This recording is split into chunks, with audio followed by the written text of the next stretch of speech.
8장 1절부터 15절까지예요. 여호와께서 모세에게 이르시되 너는 바로에게 가서 그에게 이르기를 여호와의 말씀에 내 백성을 보내라. 그들이 나를 섬길 것이니라. 내가 만일 보내기를 거절하면 내가 개구리로 너의 온 땅을 치리라. 개구리가 나일강에서 무수히 생기고 올라와서 내 궁과 내 침실과 내 침상 위와 내 신하의 집과 내 백성과 내 화덕과 내 떡 반죽 그릇에 들어갈 것이며 개구리가 너와 내 백성과 내 모든 신하에게 기어오리라 하셨다 하라. 여호와께서 모세에게 이르시되 아론에게 명령하기를 네 지팡이를 잡고 내 팔을 강들과 운하들과 못 위에 펴서 개구리들이 애굽 땅에 올라오게 하라 할지니라. 아론이 애굽 물들 위에 그의 손을 내밀 때 개구리가 올라와서 애굽 땅에 덮이니 요술사들도 자기 요술대로 그와 같이 행하여 개구리가 애굽 땅에 올라오게 하였더라. 바로가 모세와 아론을 불러 이르되 여호와께 구하여 나와 내 백성에게서 개구리를 떠나게 하라. 내가 이 백성을 보내리니 그들이 여호와께 제사를 드릴 것이니라. 모세가 바로에게 이르되 내가 왕과 왕의 신하와 왕의 백성을 위하여 개구리를 왕과 왕궁에서 끊어 나일강에만 있도록 언제 간구하는 것이 좋을런지 내게 분부하소서. 그가 이르되 내일이니라. 모세가 이르되 왕의 말씀대로 하여 왕에게 우리 하나님 여호와와 같은 이가 없는 줄을 알게 하리니 개구리가 왕과 왕의 신하와 왕의 백성을 떠나서 나일강에만 있으리다 하고 모세와 아론이 바로를 떠나 나가서 바로에게 내리신 개구리 대하여 모세가 여호와께 간구하매 여호와께서 모세의 말대로 하시니 개구리가 집과 마당과 밭에서부터 나와서 죽은지라. 사람들이 모아 무더기로 쌓으니 땅에서 악취가 나더라. 다 함께 그러나 바로가 숨을 쉴 수 있게 됨을 보았을 때에 그의 마음을 완강하게 하여 그들의 말을 듣지 아니하였으니 여호와께서 말씀하신 것과 같더라. 아멘. 여러분 백화점 가보셨죠? 백화점 1층에 가면은 향기가 좋던가요? 어떻던가요? 향기가 좋아요. 제가 오늘 말씀 준비하면서 그런 것들을 좀 읽어봤더니 그게 마케팅이라고 그러더라고요. 일부러 거기다가 이렇게 향수 냄새를 더 풍기게 해주고 또 그 여자들 화장품 냄새를 많이 풍기게 해서 사람들 속에 머릿속에 백화점이 얼마나 좋고 럭셔리하고 좋은 곳인지 딱 각인시키는 거라고 합니다. 그러면서 또 하나 읽은 게 되게 재밌었는데 커피숍에 가면은 커피 냄새가 당연히 나겠죠. 근데 그 커피숍에 나는 그 향기는 커피의 진짜 향기가 아니라 방향제로 커피숍에서 나오는 그 커피 향을 더 구수하게 만들어냈다라는 글도 보았어요. 커피 먹고 싶어지게. 이것도 마케팅이라고 합니다. 왜냐하면 인간은 보는 것과 맛으로 본 것에 그 이제 입력이죠. 입력되어지는 건데 이 입력되어지는 그 효과 중에서 절대 잊혀지지 않는 효과는 후각 효과입니다. 그래서 후각 기억이라는 단어가 따로 있더라고요. 후각 기억은 잘 잊혀지지가 않는데요. 근데 하나님께서 이스라엘과 이집트의 후각 기억을 제대로 인식시키셨어요. 백화점 1층으로 들어가듯이 재앙의 1층에 악취로 시작을 하셨습니다. 악취로 정말 도저히 잊을 수 없는 그 냄새를 그들이 맡게 하셨죠. 시작점은 개구리입니다.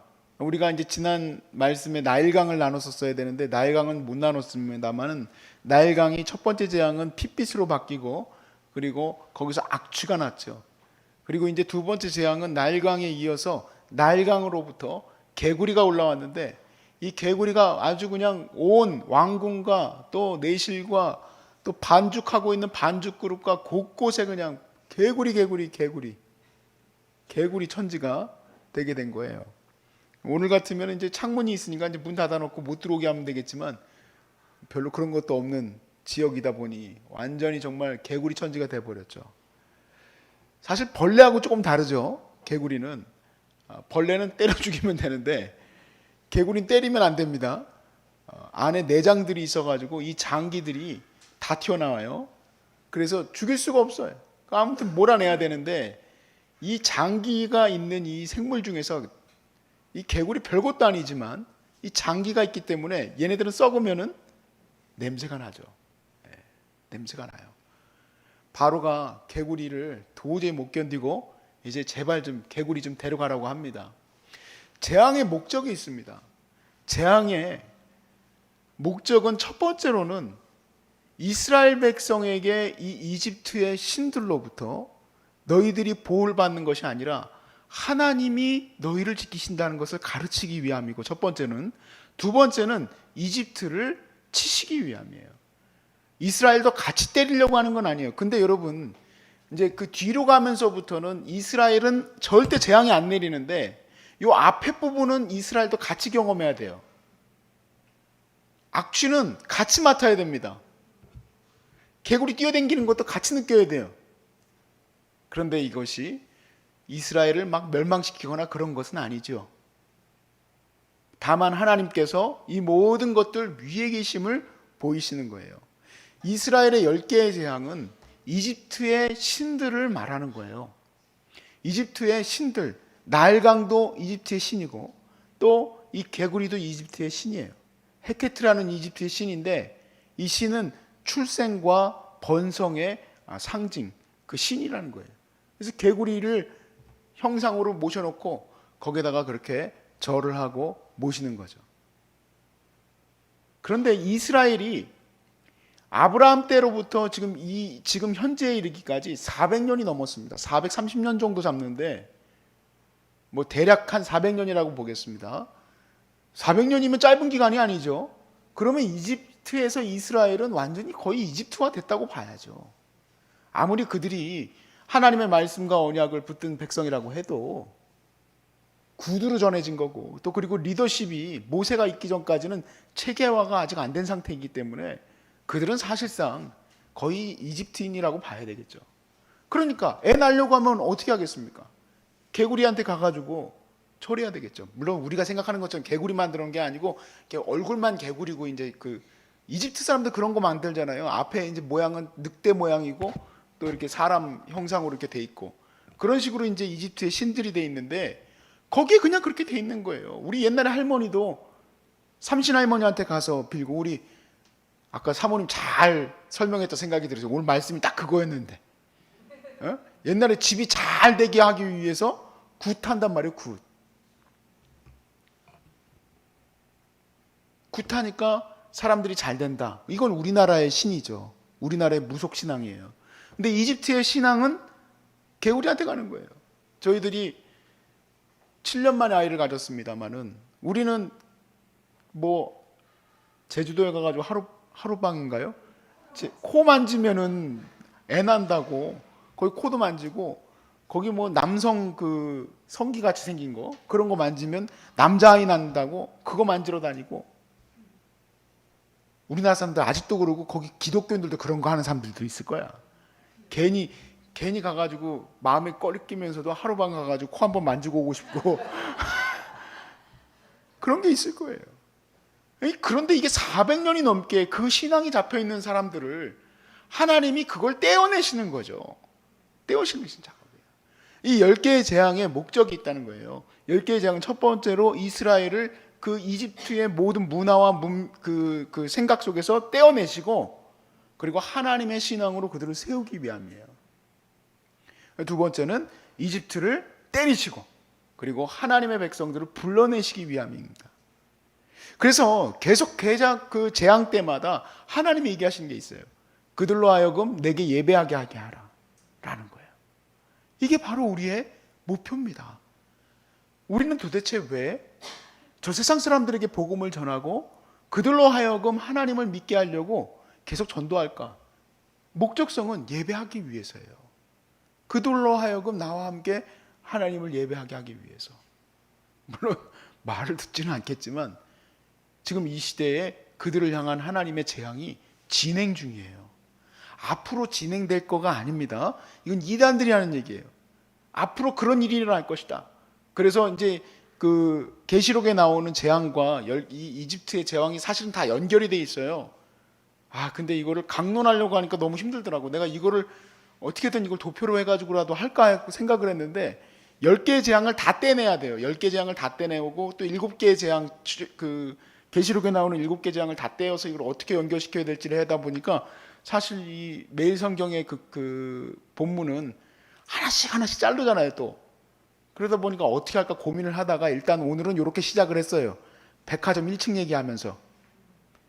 근데 아니나 다를까 정말 백화점 1층처럼 하나님이 이 재앙의 시작을 악취로 시작을 해요. 향수는 아니고 악취로. 그러니까 다시는 생각도 하기 싫게 만드시는 거지. 일대가 지금 출애굽했던 일대가 잘 그것만 해내고 나오면 이제 앞으로는 하나님의 말씀을 따라서 출생에 대해서 하루방 만지지 않듯이 개구리 만지러 안 가고 이제는 하나님의 은혜를 구하면서 나오겠죠. 그것이 하나님의 목표인 거예요. 하나님을 예배한다는 것은 우리의 이 생사고랑 모든 것 가운데 하나님을 바라보게 하기 위한 하나님의 목적성을 갖고 있는 거죠. 우리가 죄에 대해서 회개하려고 할 때 신학적으로 죄를 혐오해야 된다는 얘기를 합니다. 죄를 혐오해야 된다. 죄가 너무 싫은 거예요. 예전에는 그렇게 좋았는데 예전에는 꿀보다 더 달았던 죄가 이제는 싫은 거죠. 그 싫게 만드는 작업을 누가 하시는가? 하나님이 하는 거예요. 하나님이. 그런데 우리 인간들의 정말 이 지금 한국 교회에도 너무 깊이 뿌리 박혀 있는 이 정서, 마치 개구리에게 절하러 가야 되듯이 그 정서가 있는데 돈이 우상화되어 있는 거예요. 돈이 심각하게 우상화되어 있어요. 계시록의 말씀에 큰 성 바벨론이여 큰 성 바벨론이여 하는 이 바벨론은 뭐가 우상일까? 바로 돈입니다. 돈. 물질이 우상이에요.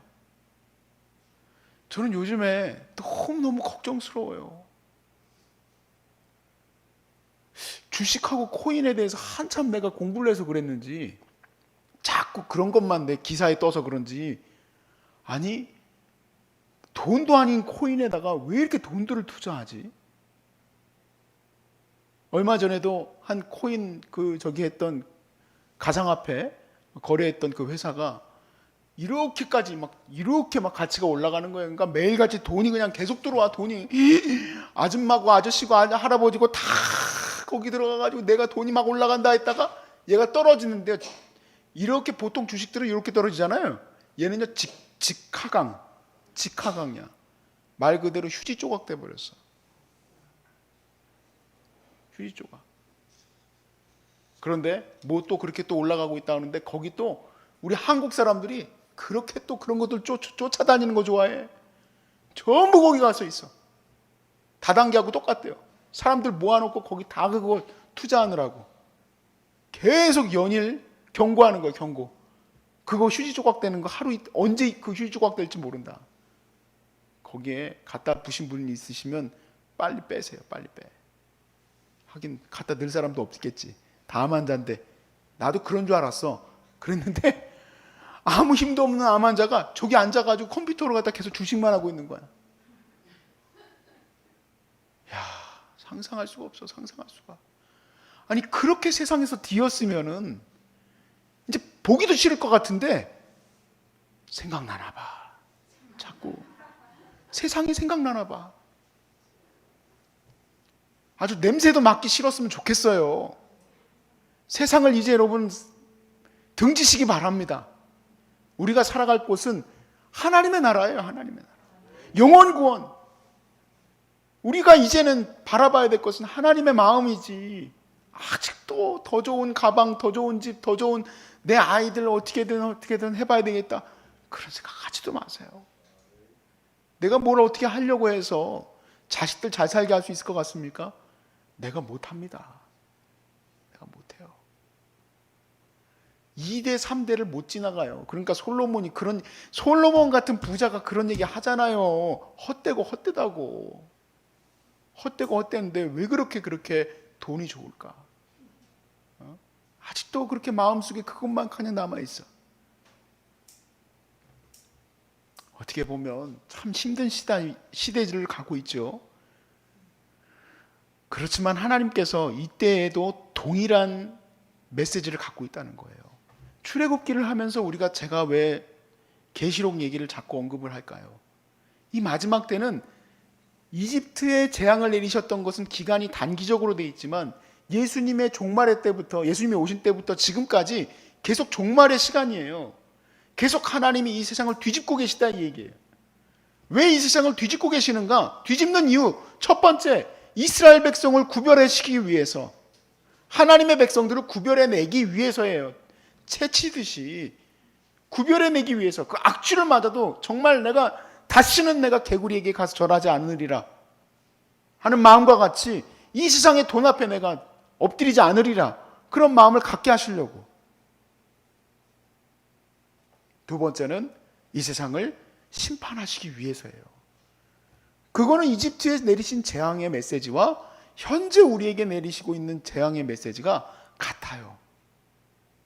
깨달아 하시길 바랍니다.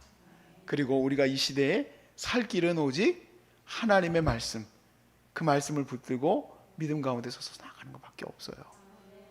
그것밖에 없어요. 하나님이 이 세상의 우상, 이 세상의 신을 심판하시지 않겠습니까? 보여주셨잖아요. 지금 계속 10번이나 그것을 보여주시잖아요. 반복해서 우리 계속 볼 건데 10번이나 보여주시잖아요. 그런데 왜 우리는 아직도 못 깨달을까요? 깨달아야 됩니다. 심지어 우리가 암에까지 걸렸으니 더 깨달아야 돼요. 다시는 생각도 말아요. 이 세상은 생각도 말고 하나님의 마음이 무엇인지 알아가시길 바랍니다.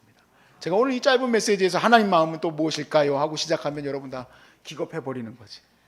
하나님의 마음은 우리가 차차 이제 계속해서 나눠갈 거고, 일단 아닌 거에 대해서 같이 얘기를 나눴습니다. 사랑하는 여러분, 하나님은 살아계신 분이죠. 하나님이 능력의 하나님이시죠. 우리에게 이 사랑의 은혜를 베푸시기 위해 이 지금 어려운 시대에 가고 있지만 하나님은 절대로 이스라엘을 다치게 하지 않으시는 것처럼 여러분도 다치게 하지 않으세요. 하나님 여러분과 저를 사랑하십니다. 자기 백성을 지키시기 위한 하나님의 뜻이에요. 물론 지금 그 시간을 지나갈 때는 너무 힘들겠지만 잘 이겨내시고 정말 냄새도 맡기 싫은 이 세상을 향하여서 다시는 돌아가지 않으시기를 주의 이름으로 축복합니다.